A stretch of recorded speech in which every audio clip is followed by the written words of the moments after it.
मैं और मेरा दोस्त एक बार ड्राइव पे निकले थे और वो अचानक एक सिग्नल पे रुका। सिग्नल 120 सेकंड का था।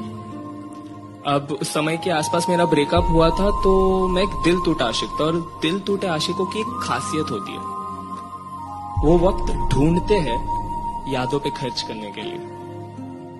वो 120 सेकंड मेरा वही वक्त था जो मैंने इस कदर खर्च किया है कि पहले 5 सेकंड ऐसे बीते कि मन कह रहा था उसके बारे में मत सोचना, क्योंकि इतनी मुश्किल से तो उसे भुलाने की कोशिश कर रहे हैं। फिर अगले 10 सेकंड मन ने कह दिया कि एक काम कर, सोच ले। वो क्या था ना कि अंजाम ने दुख दिया है, वरना यादें तो प्यारी है। तो अगले 60 सेकंड बिल्कुल पूरे रिलेशनशिप का एक रिवाइंड थे कि कैसे हमारी मुलाकात हुई, बातें शुरू हुई। मैंने चिट्ठी लिखकर अपने प्यार का इजहार किया था, उसने इनकार कर दिया था। मैं जब दुखी होकर चल के जा रहा था तो उसने हाथ थाम कर मुझे कहा कि सुनो, मजाक कर रही थी, मुझे भी गिरा दे। हम बिल्कुल एक रोमांटिक पिक्चर में, एक रोमांटिक गाने में दिखते एक रोमांटिक कपल से थे, दुनिया से बहुत दूर, एक दूसरे के साथ उलझे हुए, एक दूसरे की खोज में। बस फर्क इतना था कि हम एक्टिंग नहीं कर रहे थे। वो चांद तारों की तरफ देखकर कहा करती थी कि कितने खूबसूरत है ना ये। मैं उसकी तरफ मुड़कर कहता था कि हाँ, बहुत। हम कभी डेट पे जाया करते थे तो वो बात करती थी इंडिपेंडेंसी की, पर जैसे बिल आता तो मेरे तरफ सरकाते हुए कहती, सुनो ना, पैम्पर मी। उसके तारीफों में मैंने कुछ ऐसा लिखा था कि उसकी मुस्कान मेरी कहानियों की सियाही थी।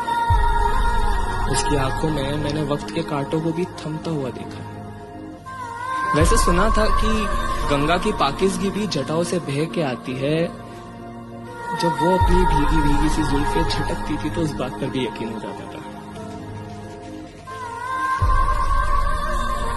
जैसे मिदास ने पीतल को छूकर सोना किया था, वैसे ही उसने मुझे छूकर मेरी ही रूह को नूर से भर दिया था। फिर आते 30 सेकंड। 30 सेकंड झगड़ों के। अब माना कि झगड़े प्यार के मुकाबले कम ही थे, पर रिश्ते का अंजाम उन्होंने ही तय किया। झगड़े ऐसे जो बिल्कुल बेफिजूल से थे, जो सुलझाए जा सकते थे पर सुलझाए नहीं गए।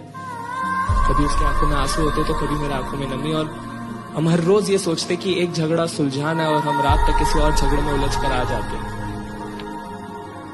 फिर आए 10 सेकंड। 10 सेकंड हम एक कमरे में थे जो बंद था, कि मानो उसकी खिड़की दरवाजे भी आज कह रही हो कि आज ये रिश्ता दम घोटने वाला है। और फिर उसने कहा कि चलो ना, खत्म करते, चलो ना, खत्म करते। आखिरी के 5 सेकंड मानो पूरा कमरा मुझसे पूछ रहा हो कि अब तू तो कुछ बोल, इस कमरे की चुप्पी तो तोड़।